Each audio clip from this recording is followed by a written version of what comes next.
Terima kasih Pak Aris dan Bu Yeni atas kehadirannya. Pada sesi kali ini akan dilaksanakan praktek coaching di dalam melaksanakan memenuhi modul pembelajaran 2.3, yang mana pada kali ini sebagai coach adalah Pak Aris, kemudian sebagai coach adalah Bu Yeni, dan sebagai observer adalah saya sendiri, Sudadi.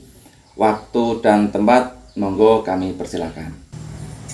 Assalamualaikum Bu Yeni. Waalaikumsalam Pak Aris. Baru kelihatan Bu. Iya Pak, ini banyak kegiatan di luar Pak. Alhamdulillah lancar. Ini pasti ada sesuatu ini. Kenapa kok Bu Yeni sedikit murung, tidak seperti hari-hari biasanya? Iya Ada Pak. apa Bu? Coba diceritakan. Saya sudah lama ingin bertemu Pak Aris ini, tapi ketemunya hanya di Lokakarya saja ya Pak ya, ternyata ya. Ini saya bingung Pak, jadi untuk memenuhi terkait kebutuhan belajar murid ini saya bingung ya Pak. Jadi mulai bulan-bulan ini kan bulan-bulan yang sibuk ya Pak ya menurut saya. Dan kebetulan kemarin itu bulan-bulan akhir November kemarin sampai sekarang itu banyak guru yang di sekolah saya itu banyak yang ada yang dinas luar secara bersamaan, mungkin rapat di luar, atau seperti saya KKG seperti itu Pak. Dan ada yang izin tidak hadir karena sakit, mungkin anaknya sakit seperti saya kemarin, anak saya baru sakit Pak, saya juga izin seperti itu. Nah tentunya kan ini kebutuhan belajar murid per kelas kan ini pemenuhannya kurang maksimal Pak. Karena contoh ketika gurunya hanya 4 yang hadir sedangkan kelasnya ada 6, itu kan kurang banget maksimal Pak, kurang maksimal sekali seperti itu Pak. Ini saya ingin mendapatkan pencerahan ini dari Pak Aris ini. Jadi Bu Yeni gini ya, artinya banyak teman-teman guru yang tidak masuk sekolah ya Bu ya, karena ada faktor dinas luar, ada faktor keluarga, sedangkan anak-anak itu butuh sekali yang namanya sosok guru ya di kelas ya. Iya, betul. Terus itu Bu, kira-kira Bu Yeni yang diharapkan apa dengan curhat sama saya pada hari ini? Kira-kira yang kepinginnya seperti apa nanti hasil akhirnya? Saya ingin mendapatkan pencerahan dari Pak Aris ini, karena sepertinya pikiran saya ini perlu dapat pencerahan Pak. Saya juga kebetulan pikiran saya ini tidak pernah istirahat sepertinya ya Pak ya. Minimal bisa dapatkan solusi Pak.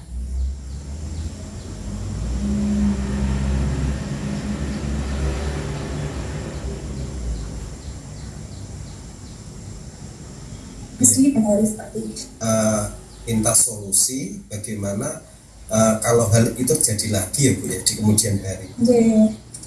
Antisipasi. Kira-kira kalau nanti Ibu dapat solusi, apa ukuran Bu Yeni kalau nanti solusinya dianggap sebuah solusi? Artinya gini, keberhasilan Bu Yeni nanti ketika menghadapi situasi seperti itu dikatakan berhasil, itu bagaimana? Iya, jadi ukuran keberhasilan berarti ya Pak ya. Ukuran keberhasilan itu ya ketika kebutuhan belajar murid itu terpenuhi Pak, meskipun dengan keterbatasan guru. Minimal anak itu bisa kondusif Pak, dan tahu, minimal anak itu juga tahu apa yang akan mereka lakukan ketika gurunya berhalangan hadir, seperti itu Pak. Ya gini Bu Yeni, ketika guru tidak mengajar di kelas karena ada tugas luar atau mungkin Bapak Ibu sakit, kira-kira situasinya bagaimana Bu di kelas Bu? Ya tidak kondusif Pak, ya rame, bermain sendiri, seperti itu. Mengganggu aktivitas kelas yang lain ya Bu ya? Iya betul. Itu sebuah problem ya Bu ya, tentunya ya. Karena kan dari rumah kan mereka niat belajar Pak ya, orang tua juga tahunya mereka belajar seperti itu Pak. Kalau ya, Bagaimana Pak? ini saya ulangi Bu ya, kalau dibuat skala nilai, Oke. kompetensi Ibu sekarang posisi di angka berapa ketika Bu Yeni berada dengan masalah atas situasi seperti ini? Mungkin baru di angka 5 ya Pak ya. Di angka 5 ya. Ya, karena saya kan belum menemukan selangkah-langkah apa yang akan saya lakukan seperti itu Pak. Terus kemudian saya yakin Bu Yeni ini tahu solusinya bagaimana menghadapi situasi seperti ini. Kira-kira yang dilakukan Bu Yeni apa? Ya itu yang baru saya pikirkan ini Pak. Ya apa-apa diceritakan aja. Ya, jadi apa ya solusinya ya Pak? Ketika anak-anak dari rumah kan niat belajar, kemudian sampai di sekolah kok gurunya berhalangan hadir ya Pak ya. Bahkan banyak guru yang berhalangan hadir. Jadi anak-anak ini di sekolah hanya bermain saja, itu menurut saya masalah ya Pak. Solusinya ya itu tadi Pak, guru yang mengajar di kelas sebelahnya itu mungkin bisa mengajar juga di kelas yang kosong itu, seperti itu Pak. Yang itu yang pertama ya Pak ya. Jadi double ya Pak ya. Meskipun juga hasilnya juga sama-sama tidak maksimal Pak ya, tapi setidaknya anak-anak itu kondusif Pak, minimal itu Pak. Itu yang langkah-langkahnya itu guru double ya Bu ya. Istilah ekonomi merger ya. Tapi kalau misalkan Bu ya, misalkan guru kelas 5 ya Bu ya.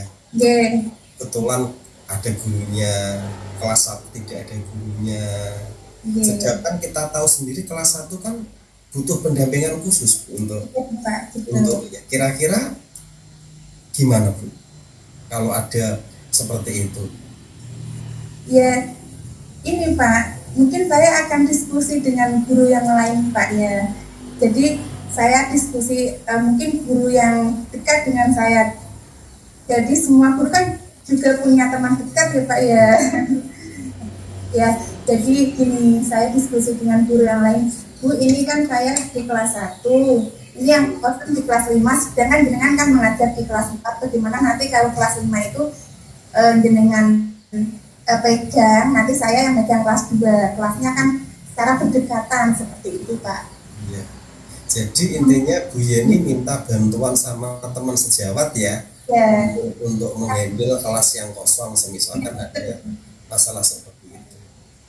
Terus gini Bu, kira-kira pada saat Bu Yeni nanti minta bantuan sama teman sejawat itu, kira-kira ada kendala enggak? Banyak Pak. Ya, salah satunya begini ya Pak, ketika saya mengajar kelas 1 seumpama ya Pak ya, ini kan saya guru mapel ya. Jika saya harus mendouble dengan kelas 5 itu, seumpama contoh pelajarannya matematika itu kan bukan apa ya Pak ya, bukan keahlian saya ya Pak ya. Meskipun saya bisa matematika, tapi untuk menjelaskan ke anak-anak itu mungkin banyak kendala Pak, karena saya ini tupoksinya kan PAI ya Pak ya, seperti itu. Berarti kendala materi ya Bu ya? Iya, penguasaan materi ya Pak ya. Ada lagi enggak ya Bu, misalkan gini deh, misalkan gini, Bu Yeni minta bantuan sama Bu Retno misalkan ya. Bu Retno adalah teman guru yang masuk kebetulan waktu itu ya. Enggak ya, Bu Retno sekali tempo menolak Bu Yeni dalam permohonan bantuan untuk menjelaskan yang lain. Ya, itu juga kendala Pak, itu juga mungkin suatu saat juga terjadi, tapi melihat kondisi guru-guru di sekolah saya itu semuanya murah hati kok Pak. Jadi insya Allah kalau di sekolah saya itu setiap ada dimintai pertolongan yang khususnya untuk kebutuhan murid itu insya Allah selalu siap gitu. Tapi kalau untuk antisipasi mungkin hal itu terjadi ya Pak ya, itu juga bagaimana ya menurut saya? Menurut saya itu juga bisa terjadi, bisa saja Pak ya. Nah ini solusi ya Pak ya, solusi mungkin saya bisa komunikasi dengan kepala sekolah dulu Pak. Saya konsultasi dulu dengan kepala sekolah. Jadi ini saya konsultasi tentang kebutuhan belajar murid dengan keterbatasan guru. Bagaimana ketika guru-guru itu tiba-tiba berhalangan hadir secara bersamaan. Ini nanti kan kepala sekolah memberikan ide-ide ya Pak. Kemudian saya juga bisa mengusulkan ide Pak. Salah satunya untuk setiap guru itu bisa membuat soal-soal atau bank soal yang ditaruh di meja gurunya itu ya Pak ya, di gurunya masing-masing. Nanti ketika kan kita tidak tahu kapan kita sakit ya Pak. Ketika kita merasa kok sudah sakit, seumpama besok tidak bisa hadir, nanti seumpama contohnya saya kok tiba-tiba kok sekarang ada undangan lokakarya, besok tidak bisa hadir, itu kan saya bisa meminta tolong kepada Bapak Ibu guru yang besoknya masuk Pak untuk memberikan soal atau tugas itu kepada kelas yang saya ampu besoknya, seperti itu. Berarti solusi ini dalam jangka pendek ini yang pertama adalah meminta bantuan teman ya, rekan sejawat untuk menghandle kelas yang kosong ya Bu ya. Yang kedua itu konsultasi dengan Bapak Kepala Sekolah. Yang ketiga nanti berkoordinasi dengan guru-guru, setidaknya membuat bank soal yang ditempatkan di meja untuk mengantisipasi ketidakhadiran. Itu ya Bu ya? Iya, tapi itu bukan koordinasi dengan guru-guru Pak. Itu kan ide saya sampaikan kepada kepala sekolah. Nanti kepala sekolah mungkin bisa menyampaikan kepada guru-guru saat rapat sekolah mungkin ya, untuk guru-guru agar bisa menyiapkan soal-soal untuk antisipasi ketidakhadiran seperti itu. Karena saya kan di sini baru Pak, junior ya Pak ya, baru di sini saya. Jadi saya kok meminta guru-guru untuk membuat soal, kan saya tidak itu Pak ya. Tidak ada wewenang ya Pak ya. Tadi Bu Yeni mengatakan untuk berkoordinasi dengan Bapak Kepala Sekolah dan mensosialisasikan dengan teman-teman ya Bu ya. Kira-kira itu kapan Bu aksinya Bu? Ya ini kalau saya konsultasi kepala sekolah ini secepatnya Pak, karena kita tidak tahu kapan kita tidak hadir di sekolah, kapan Bapak Ibu guru ada keperluan khusus keluar, kan kita tidak tahu ya Pak. Jadi masalah kebutuhan murid ini harus secepatnya diselesaikan. Ini mungkin besok pagi saya bisa memulai untuk konsultasi kepada kepala sekolah Pak. Nanti bisa kepala sekolah saat rapat itu bisa disampaikan kepada guru-guru yang lain.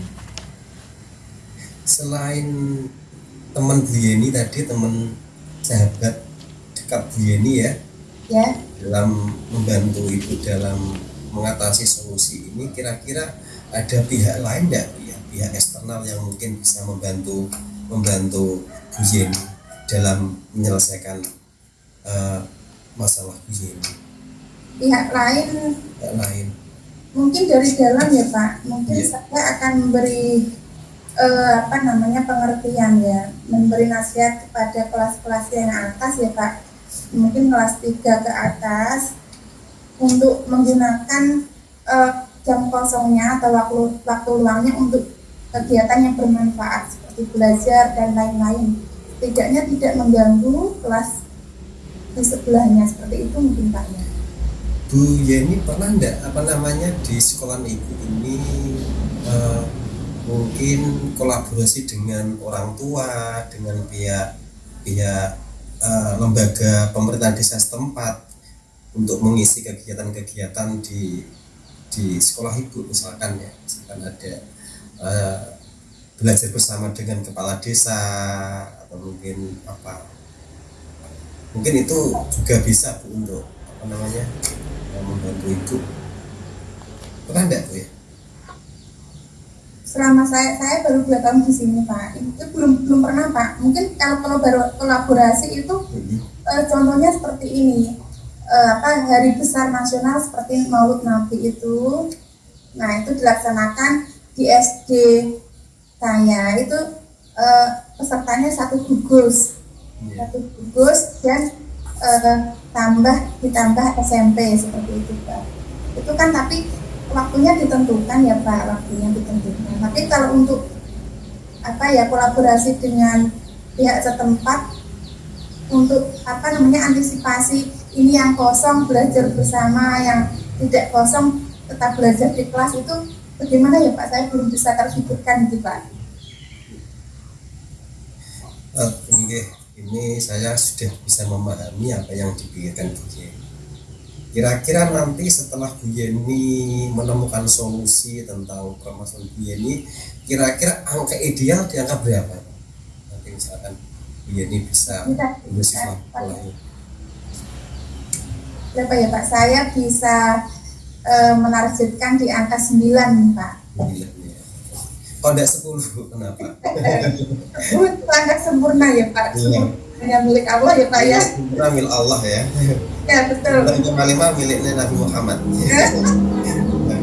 Ya luar biasa sekali Bu Yeni ya. Jadi saya bisa menangkap sharing Bu Yeni tentang rasa yang ada di sekolah Bu Yeni apabila sekolah posisinya kosong, artinya banyak guru yang tidak masuk kelas ya.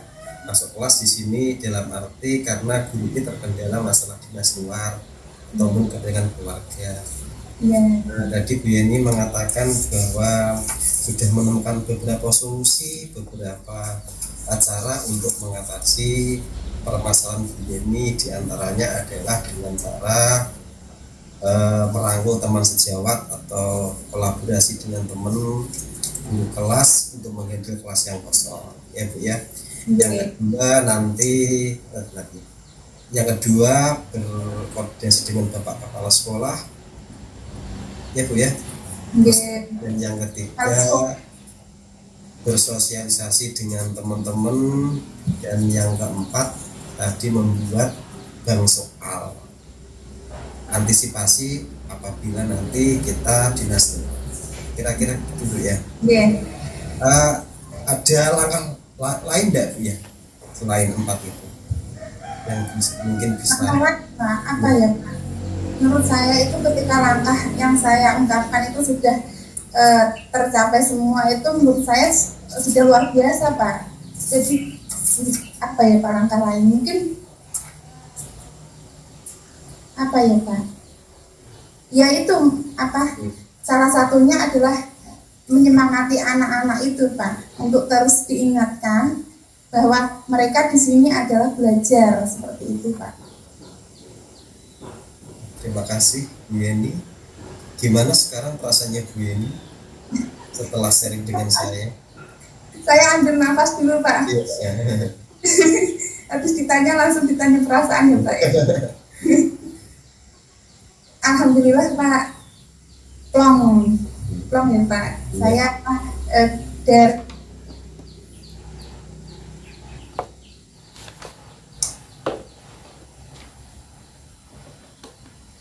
tahu langkah-langkah apa yang besok saya akan lakukan ketika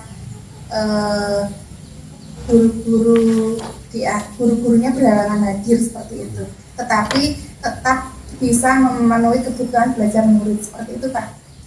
Terima kasih Bu Yeni atas curhatnya, itu artinya Bu Yeni percaya sama saya. Karena Bu Yeni sifatnya kan tidak semua orang tidur itu Bu. Iya Pak. Bu Yeni, minggu depan saya kelihatannya ada kegiatan di sini lagi Bu ya. Nanti saya minta kabar baiknya dari Bu Yeni.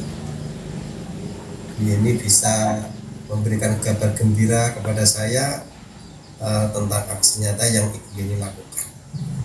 Siap Pak. Terima kasih banyak Pak. Ketemu lagi minggu depan. Assalamualaikum warahmatullahi wabarakatuh. Waalaikumsalam warahmatullahi wabarakatuh. Lucu, sorry. Terima kasih. Ngomong. Terima kasih. Tapi biasa ya Pak ya. Iya. Guru PJOK Pak ya. Esonnya luar biasa. Terima kasih. Terima kasih Pak Aris, Bu Yeni. Ini kami sebagai observer akan menyampaikan hasil observasi dari panjenengan berdua di dalam melaksanakan praktek coaching. Jadi sebelum saya tutup, ini akan saya menyampaikan beberapa hasil observasi saya ya. Secara umum alur tirta yang Pak Aris sampaikan, yang Pak Aris lakukan sebagai coach itu sudah mengena Pak Aris. Di sana ada tujuan tadi. Pak Aris menanyakan apa tujuan kita di dalam pertemuan kali ini. Kemudian alur identifikasi dan rencana aksi, kemudian tanggung jawab. Ada beberapa catatan saya di dalam hal ini. Yang pertama tadi sudah saya sampaikan mengenai tujuan, sudah mengenai pertanyaan apa sih tujuan Bu Yeni di dalam coaching kali ini. Kemudian yang kedua ada dalam langkah identifikasi dan rencana aksi itu ada dapatkah guru kelas dan kelas 1 Pak Aris tadi kalau saya tangkap ya, dapatkah guru kelas 1 merangkap ketika ada kelas lain yang kosong? Itu memang kondisi di lapangan betul Pak Aris. Itu memang kelas 1 itu memang ditinggal dalam waktu sebentar saja sudah ada keributan Pak Aris, biasanya berkelahi, ada yang menang. Itu memang hal yang fakta terjadi di lapangan. Dan di sini saya selalu dengan Pak Aris karena Pak Aris bisa menggali koci mengenai tantangan atau kendala yang kemungkinan nanti akan ditemukan di dalam perencanaan aksi. Itu Pak Aris.